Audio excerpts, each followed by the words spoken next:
Hi there, you're watching Champions League tonight. Thank you very much for joining us. Use the hashtag UCL tonight if you want to join in the conversation. Rio Ferdinand and Michael Owen are with us this evening. I'll tell you what, as always, let's just get going, confirm the night's results before we delve a bit deeper into what's been going on this evening. Big win for Leipzig. I mean, it kind of means nothing for them because they won't progress in the competition, but a 5-0 win up against Bruges, which meant that both Manchester City and Paris Saint-Germain qualified from their group, but City win the group, which is good news for them. AC Milan beat Atletico 1-0 away from home. Impressive result that. What about Liverpool, though? They are just relentless in the Champions League. 2-0 against Porto. They just keep on winning in this competition. They make it through, along with the 3 other English teams who've already qualified for the knockout stages. Another win for Ajax, this time away from home. A big win for Sporting, knocking out Dortmund from the Champions League. They'll play in the Europa League for the rest of this season. And it also finished Inter 2, Shakhtar 0 and Sheriff 0, Real Madrid 3. We're going to start by talking about the game that we were covering this evening, Manchester City. Loads and loads of comments coming in. Don't forget, you can also WhatsApp us as well now. Oasis was ringing out, wasn't it, at the full-time whistle? And Liam Gallagher's got in touch to say there's only one Raheem. But actually, Raheem Sterling is not the player that most people have been talking about this evening. There's been so many comments all over socials about this man, Bernardo Silva. Janine Becky said, and I repeat, Bernardo Silva equals flames. And actually, Jacob Steinberg makes a really good point. Incredible that City ever contemplated letting Bernardo Silva leave. You watch the performance tonight and suddenly that decision, which they got close to, makes no sense at all. Yeah, it seemed in the summer like he was going to be one of the players that was going to be first out of the door.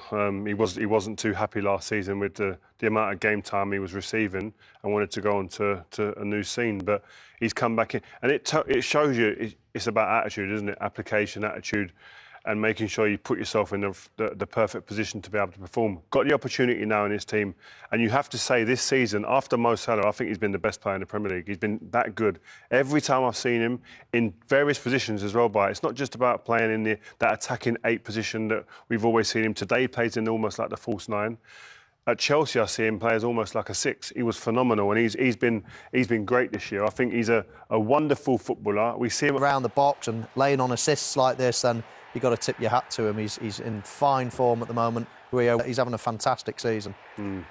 Where do you put Manchester City then in this Champions League pecking order at the moment? Are they up there in this competition with the Liverpools and the Chelseas and the Bayern Munichs? Yeah, they are, yeah. But if you then ask me to really sort of put a gun to my head and really narrow it down, then I think that Chelsea and Liverpool have probably got a little edge on them. That's not to say City can't win it. They definitely can. They're a top team. But why would you say they got the edge? Well, recent wins for starters. They've proven that they can. I think Anfield is a huge factor for Liverpool in knockout football.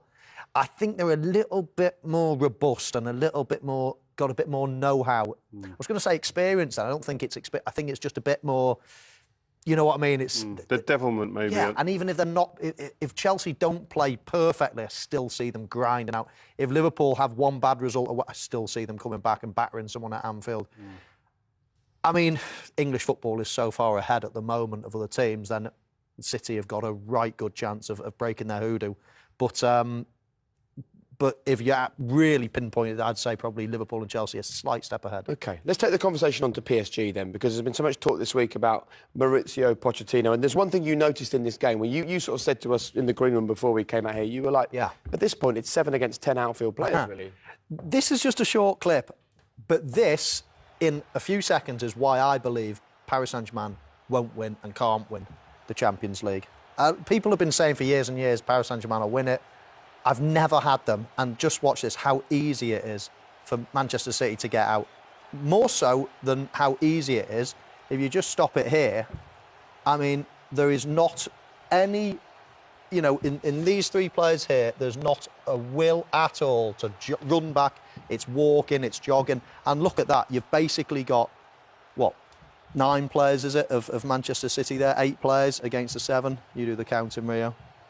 I mean, you simply can't have 8 players against 7. Yeah. OK, you might get away with it for this attack, but you cannot do that against good teams like Liverpool, against Man City, against Chelsea.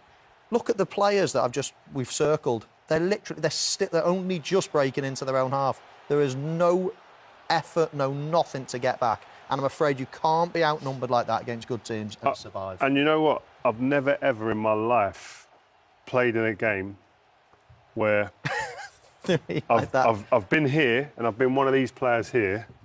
I've never, ever played in a game where I've seen that and allowed that.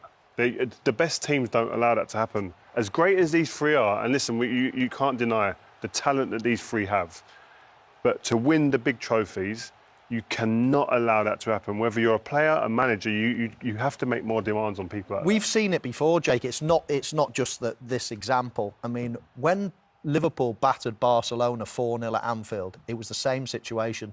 There was 2 or 3 players that walking back. We were talking earlier, when Paris Saint-Germain went to Anfield, I know it was 3-2 to Liverpool, but 3-2 flattered them. Absolutely flattered them. Liverpool battered Paris Saint-Germain. Again, carrying 1 or 2 players. I think you can carry great players. Of course you can have great players, but great players that simply don't work hard enough out of possession, I don't think you can. You can carry 1 or 2 maybe back in the day. Maybe nowadays you can carry 1 if he's exceptional. You can't carry 3 players that aren't going to run back. You simply can't do it. Do you know what as well? I've seen on social media, and Jake would have seen it as well, and we're speaking in the green room about people saying, well, if Pochettino's struggling with this team, who on paper are better players than what Man United have got, if you look at them as a collective, how's he going to do if he goes to Man United?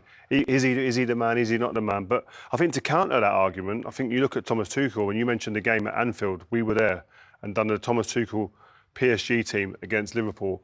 He couldn't get this Paris Saint-Germain team going in Champions League. So I don't think it's fair probably to judge Pochettino based on what he's doing here at Paris Saint-Germain. You look before that in his time at Espanyol, Southampton and Tottenham. He'll have to be playing half of these players. I mean, simply has to play them. You can't drop some of these huge names, Mbappe or Messi or Neymar. You've got to play them. So his hands are tied in a way. A little bit like when I went over to Real Madrid for the Galactico era. The president simply demanded that 5, 6 of the Galacticos had to play every single game. It's non-negotiable. And they weren't good enough. Of course they were. Is that what you're saying? But it's the same thing, isn't it? Of course they're good enough. They are. They're some of the best players in the world. But can you have all of these best players in the world all in the same team and win a Champions League? Playing like that, I don't think so. And you know what as well? When you cast your mind back to the Barcelona team, when they had Suarez up front with Neymar and Messi either side, they worked.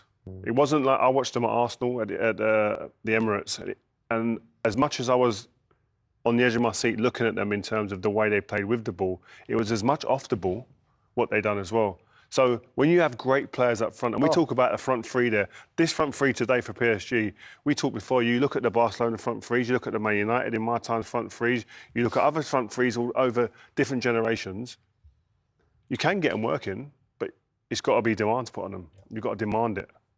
Well, let's go through a few of the comments then. James Robson says, Pochettino is watching PSG be totally dominated and has come up with little to change the game. They look like 2 teams in one, the front 3 and the rest. There isn't much of a connection between the 2. Mark Ogden says, one thing's for sure, Pochettino's PSG don't work as hard as Pochettino's Tottenham. Rose thinks the PSG side just doesn't suit Poch's way of football. It's an interesting one, this, because we have to use something to judge Maurizio Pochettino and whether he's the right man to take over at Manchester United. But I guess what we have to do is take a bit of what we saw at Tottenham and a bit of what we saw at PSG. And Rio's right. Thomas Tuchel struggled with this team to get a tune out of them in the Champions League. And now look what he does at Chelsea. So you can't look at Poch at this club and decide whether he's right or wrong for Man United necessarily. No, absolutely not. And I actually agree with some of these tweets that the last few that we've just looked at.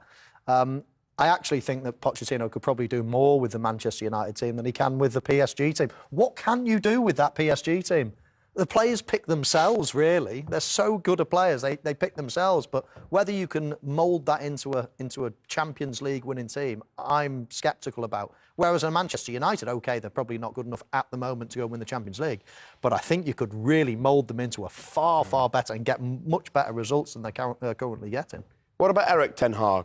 He's got 30% of the votes on when we asked who should be the next Manchester United manager. We've got a couple of clips with him.